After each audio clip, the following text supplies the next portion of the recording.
I get bored with knowing what I'm doing because I can do it without having to be challenged. But then do I want to be challenged because challenges come with stress?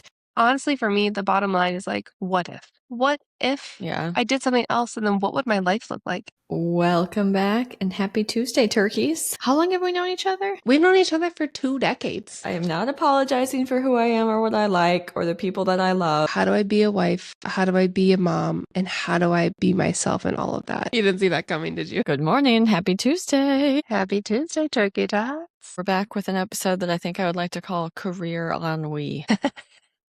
Okay, I like that. Angst felt dramatic. Ennui, I don't even really know what it means, except it just feels like sort of being blasé. Okay, another fun word for the day. I love it. It's getting it started. I was just gonna call this like midlife third life crisis mode. It's funny you say that because I was trying to calculate, like, is this a quarter life crisis? And then I remembered the millennial thing where I'm not 25, but then I didn't want to call it a midlife crisis because I would like to live longer than whatever this halfway point is, 70. 68. Yeah, I rounded up. I don't even know if we'll be able to do the thirds, but that seems like the closest. So we'll just go with that. Right? Okay. Well, anyhow, I don't even know what the right word is. You and I have both sort of been swimming in this similar pond, and Jason and I have talked about this at length, but I don't know if this is normal, and I'm wondering if this is normal for our generation. I'd like to start off by saying I'm very thankful for my job. I get paid well. I, for the most part, enjoy what I do, but I've been out of school with my master's for 10 years now, almost 10 years. And it's just like, could I have done something different? Yeah. I think it's the what would my life look like if I went a different path feeling, Yeah. because I also love my job and I like the industry I'm in, but also I was thinking about this. I've only had 3 employers of my whole entire life, and that includes my high school and college time. Damn, you worked at Kohl's that long? Kohl's in Whoa. high school, Kohl's in college, transferred to the Kohl's in the college city, transferred to the Kohl's in Texas when I moved here. I've Wait, had you 3 transferred to the Kohl's in Texas? for a little bit until I can get a big girl job. Damn, Yes. dude, I didn't realize you were with them for that long. Yeah. So I am a very loyal employee. I don't like to jump. Part of that is because I don't like change and it makes me nervous. But at the same time, I feel like there's 2 camps, especially with our generation. These were my thoughts when I was thinking about this.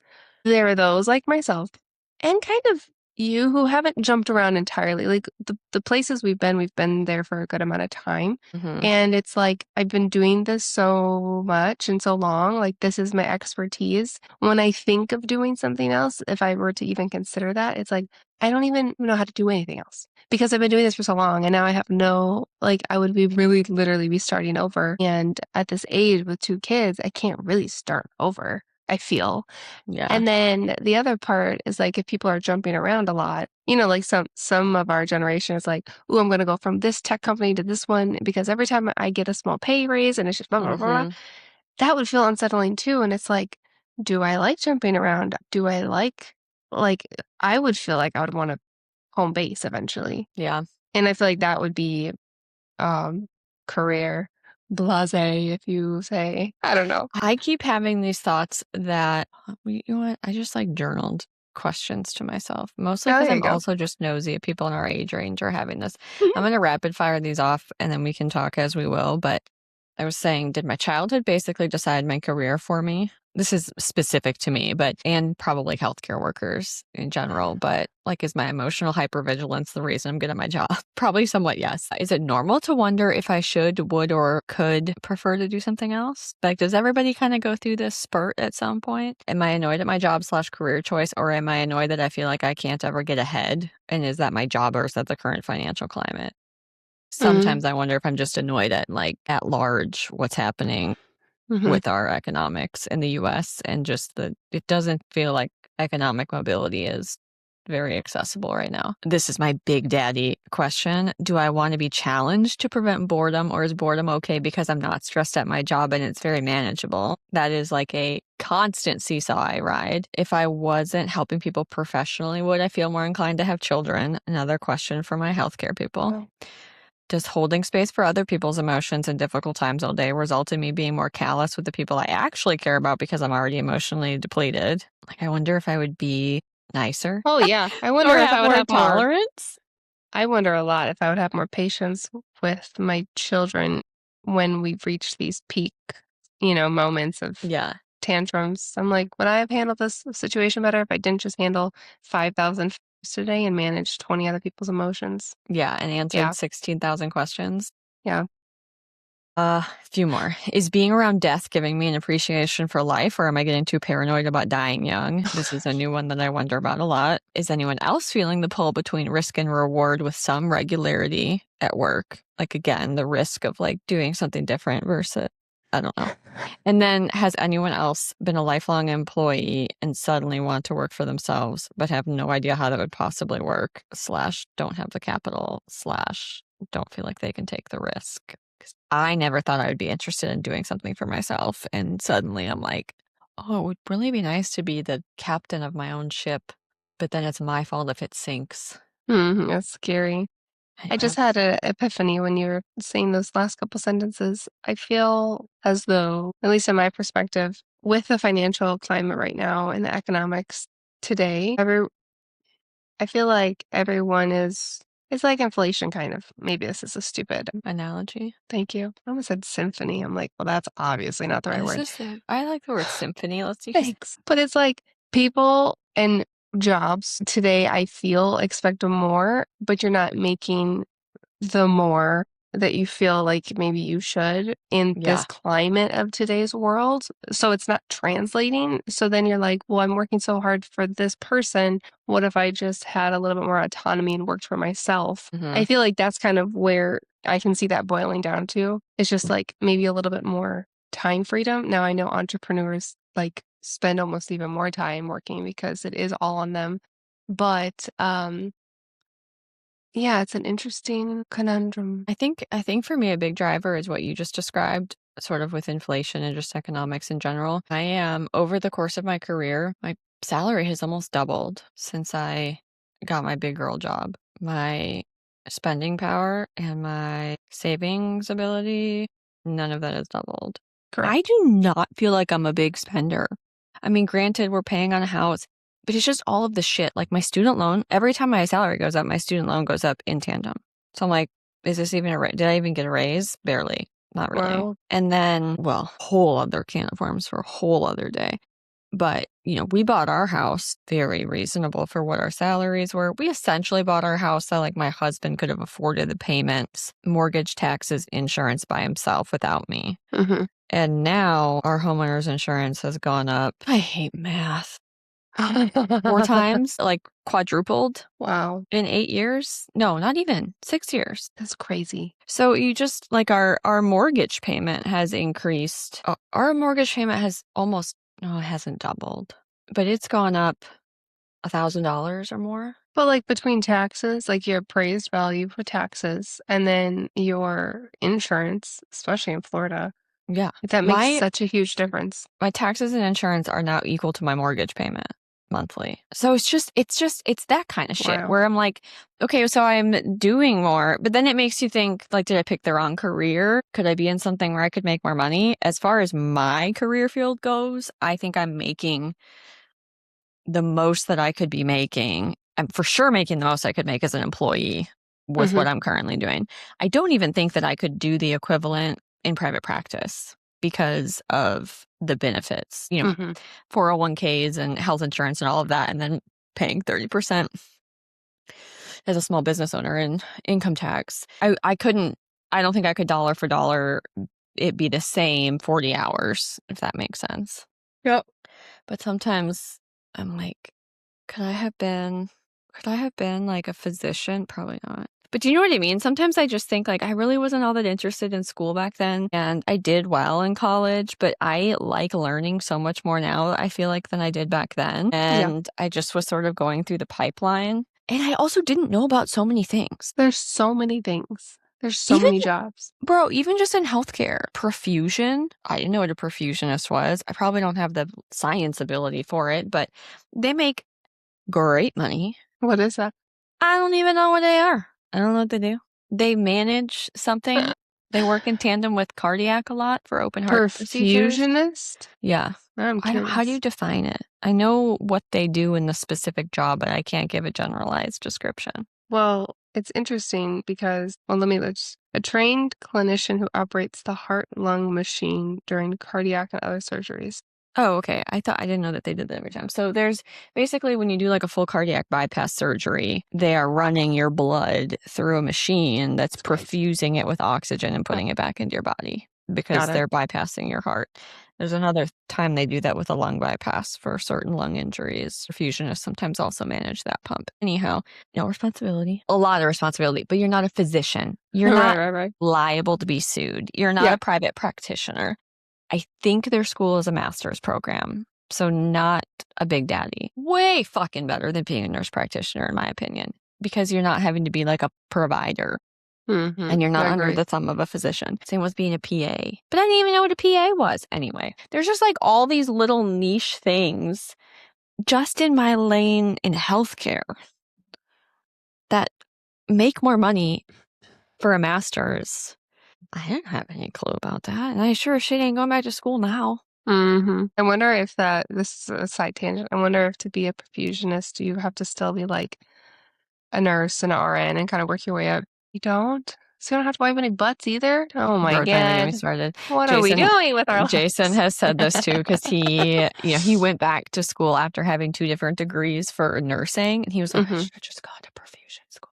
I actually, now that I'm saying this, don't even think it's a master's. I think it's like you get a bachelor's in something, and it's like an additional like certificate program, What the heck? and they pay well, and they have good hours, and it's usually not emergent on-call stuff. Yeah, that's frustrating. I think it's the going back to I think what I first said is what would my life look like if I had chosen a different job or career industry? And I kind of went to go back to your question, like, did my childhood just put me into this trajectory of why I'm doing what I'm doing? And I think for me it is. And I think it was always because we were not like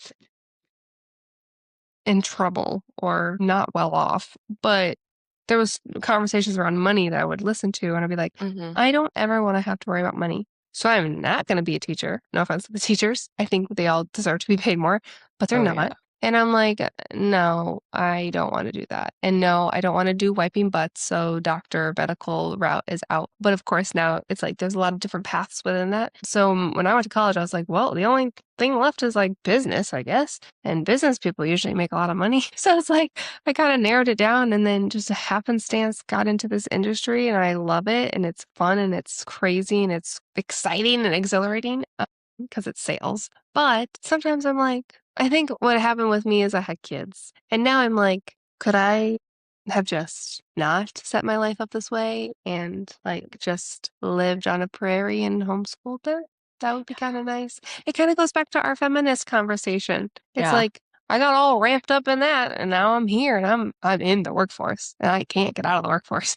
Even like kind of like that would kind of be nice to think about. I know. I know.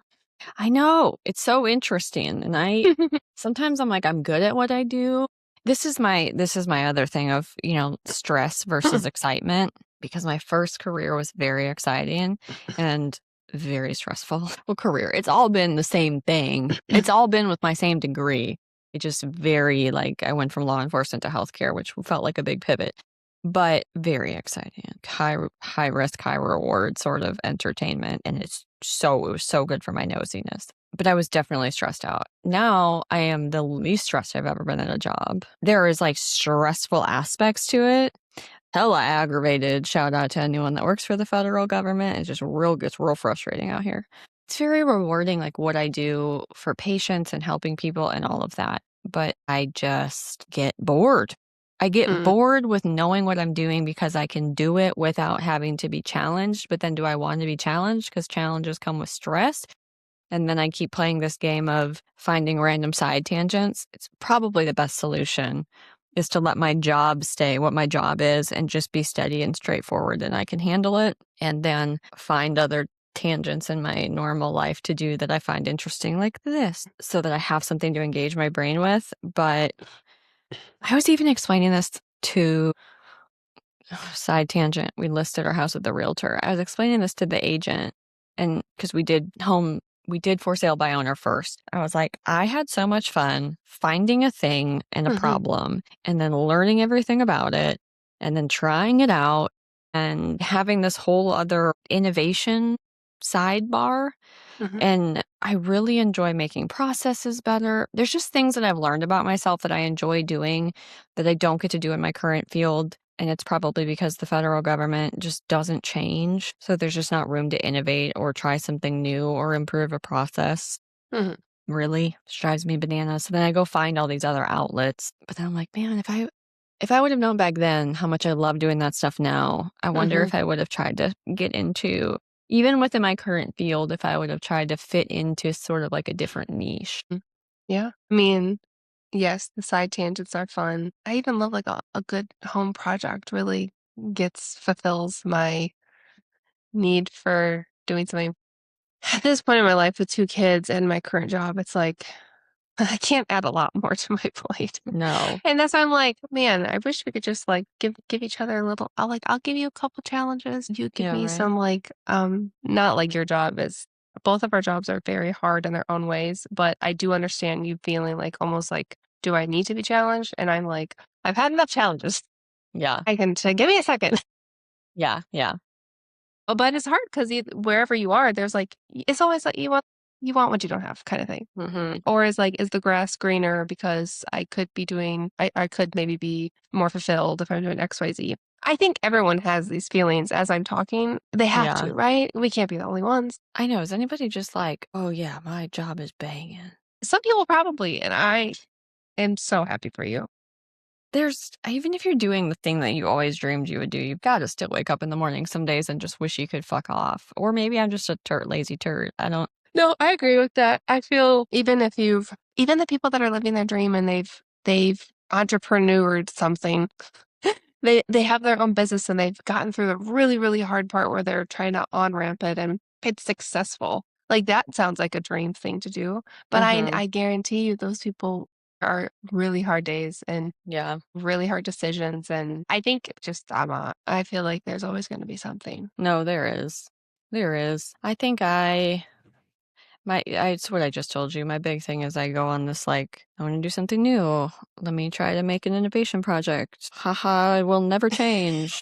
And then I'm like, fuck you, I hate it here. I'm just going to do the bare minimum. But I can't do the bare minimum. I'm not physically and like emotionally or spiritually capable of it. Anyway, I I think the care other too thing, much. yeah, I do. Well, I want to do it good. Like, I want to feel Mm-hmm. satisfied with the work that I'm doing. What's hard to me that I've learned being an employee is I know there's trade-offs and I know entrepreneurs, the stress and all of that, but I can work way harder than everybody else and I can innovate my own processes and be efficient. There is absolutely no financial incentive for me to do so. And I Mm-hmm. don't necessarily need a financial incentive. Like, to be incentivized. I get gratification out of knowing that I'm maximizing my ability to do my work and I'm doing it well. However, if I'm required, like if I'm required to just, I'm making up numbers for random things, but if I'm an elf at the factory of Santa and I'm required to Oh my make 20 gosh. toys in a day, and I figured out a way, and I'm salaried, and I'm not paid per unit. So I can make 20 toys in a day, but I figured out this new thing that I can do where now I can make 35 units a day. Do you? So I do because I'm like, oh, hell yeah, look at how good I'm doing. But then all of my fellow elves are still just making 20 units. And you're And all at getting paid some the same. point, yeah. And then at some point you look around and you're like, okay, well, I've made 35 units and you haven't, and we're all getting paid the same. And then, Santa's going to give me $1,000 bonus at the end of the year, which if I divide that out over the total number of hours that I worked, 40 hours a week for however many weeks are in a year, fuck you, that's like 10 cents a day. And that part of that is also my problem because, if you were allowed to make 20 units and leave, well, then my benefit would just be that I got more stuff done and then I could work Mm-hmm. less. But Mm-hmm. that's never the opinion of your supervisor. And then, but as I said, I don't know, I can't be a shitbag. So I can't just Mm-hmm. I can't just be like a bobo ass worker and then know that I could do more and then do less. But then Yeah. if Santa finds out that I can do more, then suddenly Santa's going to be like, well, now everybody needs to do 40. Yeah, that's And then true. all And the then other you're elves like, are you're going the to hate me. asshole. Yeah. That's Or two Santa will be dollars a like, day, by the way. my God. That's And not then anything. no, like I could buy a Kit Kat. I don't know. But then Santa sees I can do 35 and my coworker is doing 20. And then let's say there's a couple other of us that can do 35. Well, then Mm-hmm. all of a sudden they're like, well, we don't need to hire a new person because we have some average employees and we have some outstanding ones and then we have some below average employees and now it's still all averaging out. And so Yep. I've just shot myself in the foot. And that's the other thing that drives me nuts is like I can self-incentivize up to a certain point, but sometimes I think like, man, I could just feel so much more motivated, like on top of just my personality already being high strung. But how much more could it be gratifying if I did more units and then made more money per unit? Mm-hmm. But that's never going to happen as an employee in my field. It's a structural problem. I know. Anyway, excuse Yeah. my Santa's workshop analogy, but I didn't I know how else to loved it, to be describe it. honest. It was perfect. It's better than my inflation analogy. My inflation symphony. The cost of everything is rising. It's so frustrating. It's so frustrating. Yeah, I'm leaning on the fact that we're not the only ones that feel this way. I And know. that doesn't change the fact that we are grateful for our jobs and Mhm. it doesn't change the fact that we're happy, but there's frustrations. And then it's really just honestly for me, the bottom line is like, what if? What if Yeah. I did something else and then what would my life look like? Like it could really look drastically different. And that's where I'm like, well, would I be just as happy? Would I be more happy? Would I be less happy? And then Yeah. you just don't know. It's hard because when you're making these decisions in college and you're setting yourself up for stuff, and then you sort of have this momentum through, and then all of a sudden you're in your 30s and then you've learned things that you wish you could have known back then. But if you're already like so far along a certain path, everyone will always be like, it's never too late to do something new. And I sort of just feel like that's not real. I feel like sometimes you can, but like if you started your life in California and went through college and hopped on the train and you're down the career train and you're already to like Kentucky, well, that's a long way I to go know. back. And That's random. I don't know why I chose that state. if anyone's listening and they're like still in college, I feel like my biggest thing if I could go back and my takeaway that I would tell myself, my younger self, is to financially set myself up to have space to Hmm. make changes and not be constrained by a mortgage company or, whatever in your ability to pivot or make other decisions. Hmm. Like, I'm not going to change anything either because to me, the value of like having a retirement and some of those things is worth what I'm doing. I get really mad because what our mortgage was when we bought our house and Hmm. what our taxes and insurance were was completely appropriate and well under my old salary of almost half was appropriate for us to manage our lives. And that's what gets me with like our current economic state and just the bullshit that goes on with fraud and like shitty business practices, especially in Florida, where they're making it hard on people who were financially responsible. Hmm. And like we had no control over that and could have never predicted that that would happen. And I'm Hmm. thankful, I'm not having to choose between like filling up my gas tank and buying my kids dinner. So I recognize I have a lot to be grateful for. But for people who are like trying to buy a home or buying a car, just all those things that you buy Hmm. and then you have debt and then you have to keep making a certain amount of money. It's like, remember that your stuff isn't your personality Hmm. and give yourself more wiggle room than you think that you need so that if you are having, like when you get to your 30s, if you want to make a pivot, maybe you won't feel so hemmed in. Yeah. Yeah. And I would almost say if I were to go back and talk to my younger self, I'd be like, you kind of don't need to go to college. You kind of don't need to rack up debt. Obviously, some jobs and some careers, like you have to get Yeah. a college degree. But I almost wish I could go back and just try out a lot of different jobs and Mhm. do jump around a little bit and try different fields and just like experiment. And that way, if I do find something where I need to go back to school, then I can because I'm still relatively not. I don't want to call it an age thing, but I'm not going to feel as stuck. Do you know what I mean? Yeah. Yeah, college is a whole other topic for another day. Yeah, for you. We should talk about that someday because mine's so Yeah. different because I have professional standard things that I had to do and I feel good about what I spent my money on, but I have a lot of questions about some of these other feel like made up fields. Anyway. Yes. Okay. This was lovely. People, are you here? Do you feel me? Are you also feeling this career ennui? And Anyone I don't else know. in their third life crisis? These Yeah, these folks, third life their 30 crisis. life crisis. Okay. All right. It's I'm all gonna shut good. up. I love it here. I It's love you, my fine. friend. Everything will be fine. It's I fine. love you It's fine. too. I'm grateful. Well, I'll go do a Same. gratitude list after this, after all There you my go. whining. Okay. I love you. Bye. Love you. Bye.